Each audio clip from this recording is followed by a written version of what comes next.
So it's now been over a week since we got the official Assassin's Creed Shadows reveal, and while I'd say I'm overall cautiously optimistic about the game itself, this is a setting I've waited for a long time to be in an AC game, and there does seem to be quite a lot of ambitious and interesting ideas the game is pursuing, but something that has many people upset, and understandably so, is the pricing of the games and all the different additions Ubisoft is offering with Shadows. And this kind of thing is exactly what makes modern Ubisoft games so frustrating, whether you're a player or content creator like myself, because all the excitement and interest in their games is almost always killed or hampered in some way by corporate greed. There's quite a bit of negativity surrounding Shadows right now. The cinematic trailer got ratioed, which I have never seen happen to an Assassin's Creed trailer before, and it's just frustrating because I want to be looking forward to the game and wanting to talk about it, but all the negativity just kind of harms my motivation to do so, which is almost the case with every Ubisoft release it feels like now, because they keep doing stuff like this. I mean, these prices are absurd, and the things they're offering really don't justify it. And you guys know me if you watch my videos, I like to keep things positive,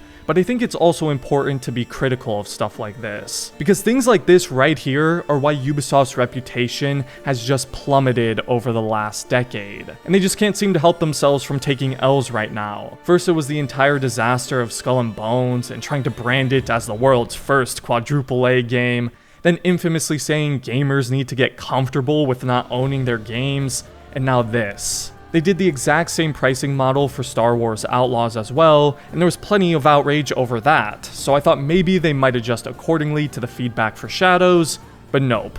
It's the exact same thing. And big surprise, the same outrage. I don't get it.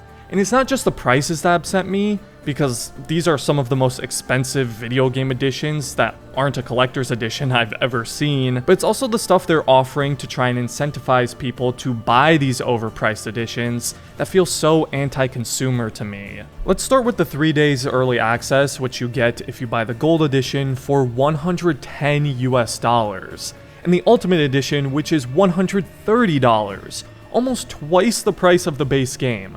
I mean, for that price, I'd expect to get a real katana with the game. But my problem with this 3 days early access thing is it really isn't early access, as many people have already pointed out. You're basically paying for this so that you don't have to play the game 3 days late. And a lot of other big AAA games do this now. It's not just Ubisoft, although Ubisoft has clearly decided to hop on the trend now because they didn't do this with Mirage, but they do this to capitalize on people not wanting to miss out. So they're basically paywalling to play the game when it releases, otherwise you have to wait another 3 days. And some people will buy these editions because they want to play the game at the same time as everyone and not feel like they're being excluded or missing out. So it's really more like the true release date is November 12th, because that's when everyone who owns the Gold or Ultimate Edition is going to be playing it, and if you want to play the game on its true release date, you're going to have to pay an extra $40 to $60, which is insane. So when you really think about it, it's not early access, you're just not getting the game 3 days late. Then there's the Season Pass, which I believe Ubisoft has offered these in their games for quite a while now. You'll get 2 of the DLC expansions for Shadows when those come out, which we haven't even seen gameplay on Shadows yet, and certainly nothing about the DLCs, so buying a Season Pass so far in advance with no information on the expansions themselves also does not make much sense. And I assume the expansions are going to be like $20 each, if that's their justification for why the Gold Edition is $40 more than the Standard. But then there's the $130 Ultimate Edition, which is the price of almost 2 new games. You could get Ghost of Tsushima at full price twice, and it would still cost you less than this Ultimate Edition.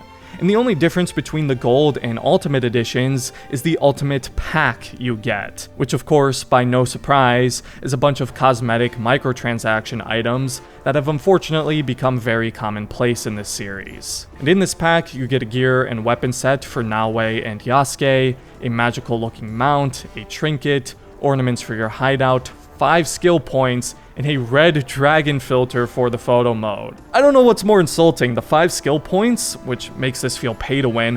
Why would you even want the 5 skill points? You're basically cheating the progression system to get extra skills you wouldn't normally have. It's a single player game, why would you possibly want that? that would literally affect the flow and natural progression of the game.